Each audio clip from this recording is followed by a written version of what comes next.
Hello doctors, this is FMG recall 24 of pathology. ठीक है, बहुत कम दिन रह गए हैं अब एफएमजी के एग्ज़ाम को। आइए देखते हैं पैथोलॉजी जल्द से जल्द। और उससे पहले मैं बता दूं आपको कि फिजिक्स वाला मेड एड में आप मेरा कूपन कोड यूज़ कर सकते हैं, जो कि स्पेशल डिस्काउंट है फर्स्ट ईयर से लेके इंटर्न बैच तक का। ठीक है, let's see first question. Which cardiac marker rises early? सबसे पहले कौन सा कार्डिक मार्कर जो है राइज करता है, ठीक है, ड्यूरिंग मायोकार्डियल इन्फेक्शन में। ठीक है, तो अगर कंफ्यूज कभी होते भी हो तुम तो कैसे याद कर लोगे? एम आई मतलब माई, तो मायोग्लोबिन दिख रहा है तुमको, तो ये इसका आंसर है। ठीक है, ऐसे याद कर लेना। ऐसे ही बहुत सारे निमोनिक्स मैंने अपनी सारी वीडियोस में बता रखे हैं ताकि वो टॉपिक और वो क्वेश्चंस आसान हो सके। सेकंड क्वेश्चन क्या था कि मोस्ट कॉमन एनीमिया इंडिया में कौन सा है? तो आयरन डेफिशिएंसी एनीमिया सबको पता है। और मगर मोस्ट कॉमन एनीमिया हॉस्पिटलाइज पूछ दिया जाए तो एनीमिया ऑफ क्रोनिक डिजीज। ठीक है। थर्ड क्वेश्चन आया था आउल आई अपीयरेंस पे। ठीक है, तो आउल आई अपीयरेंस दो जगह देखने को मिलता है हमको। एक तो सीएमई, ठीक है, साइटोमेगालो वायरस के साथ जो इंक्लूजन बॉडीज होती है उसमें देखने को मिलता है। ठीक है, क्लियर सेल्स बीच में पाया जाता है, उस दोनों में डिफरेंस पूछा जाए तो। दूसरा रेड स्टेनबर्ग सेल्स में मिलता है, जो कि एक डायग्नोस्टिक उसका वो पॉइंट है हॉजकिन लिम्फोमा का। ठीक है, जो कि इस्नोफिलिक मतलब पिंक और पर्पल कलर का होता है। Next question, a patient with history of pancreatitis with enzymatic digestion, which type of necrosis? Pancreas में अगर किसी को पेनक्रेटाइटिस हो गया है और एंजाइम का डाइजेशन हो रहा है तो उसमें कौन सी नेक्रोसिस का पैटर्न मिलेगा? तो सारे नेक्रोसिस पे मैं एक वीडियो बनाने वाला हूँ जल्द से जल्द। कोगुलेटिव होता है, लिक्विफेक्टिव होता है, ठीक है, जितने भी सॉलिड ऑर्गन्स होते हैं उसमें कोगुलेटिव होता है। ब्रेन जैसी चीजें हो गई इसमें फैट लिक्विफेक्टिव होता है, और पेनक्रियाज में फैट नेक्रोसिस होता है।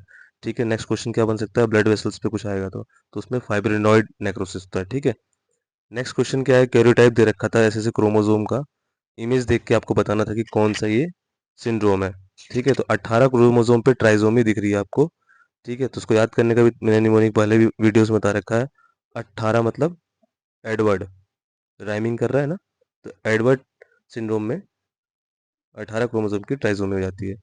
फिर एक पेडिग्री चार्ट से पूछा गया था कि कौन सा ये इनहेरिटेंस दिख रहा है, ठीक है, आपको पैटर्न दिख रहा है।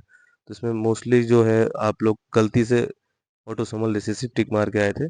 ठीक है, इसका आंसर होगा माइट्रोकोल्डियल। ठीक है, क्यों? क्योंकि मदर से सारे चिल्ड्रंस को फैल रहा है, ठीक है, ट्रांसमिट हो रहा है। Next question, 45 year male with persistent fatigueness weakness और पेल, मतलब एनीमिया तो हो रखा है उसको। ठीक है, लैब इन्वेस्टिगेशन की गई तो हीमोग्लोबिन कम आ रहा है और रेटिकुलोसाइट भी कम आ रहा है। ठीक, फिर जब उसकी बोन मैरो बायोप्सी कराई गई तो इरिथ्रॉइड प्रिकर्सर्स जो थे वो कम आ रही है। ठीक है, तो आयरन डेफिशिएंसी एनीमिया तो होगा नहीं, क्यों? क्योंकि इसमें बढ़ा होगा इरिथ्रॉइड प्रिकर्सर्स।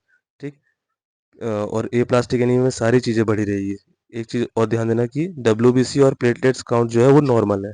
ठीक, तो इससे ए प्लास्टिक एनीमिया हट गया। ठीक है, दूसरा हेमोलिटिक एनीमिया क्यों नहीं था? क्यों? क्योंकि इसमें रेटिक काउंट बढ़ा रहता है। तो बचा क्या?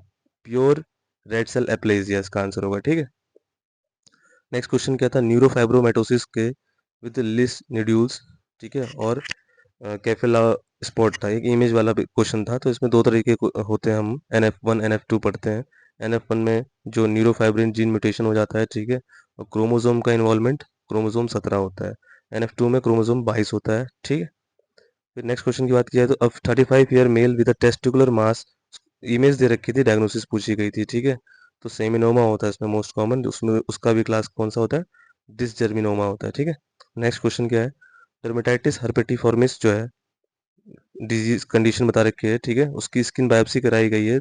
तो ये जो डिजीज है वो किस सिस्टमिक डिजीज से लिंक करती है, एसोसिएटेड कर, ठीक है, तो सीलियक डिजीज में ऑप्शन के अकॉर्डिंग याद होना चाहिए। इसमें एंटीबॉडीज और इंपॉर्टेंट जो चीज़ें हैं वो याद होनी चाहिए। 3 तरह की एंटीबॉडी मिलती है, एंटीग्लाइडिन, एंटी टीटीजी, ठीक है, टिश्यू ट्रांसग्लूटामिनेज, और एंटी एंडोमाइसियल। ठीक है, नेक्स्ट क्वेश्चन इस पे बन सकता है। लास्ट क्वेश्चन आया था सिस्टिक फाइब्रोसिस पे, जिसमें क्या हो जाता है? सिस्टिस क्रोमोसोम निमोनिक, इसका भी याद रखना है। सिस मतलब राइमिंग विद क्रोमोसोम नंबर 7। और इसमें होता है क्या है? एक्सेस सिक्रीशन ऑफ क्लोराइड एंस, ठीक है, क्लोराइड बढ़ जाता है। ठीक, and stay tune with more updates, और मैं ऐसी वीडियो बनाते रहूँगा जो कि आपके लिए बहुत हेल्पफुल होगी। Thank you.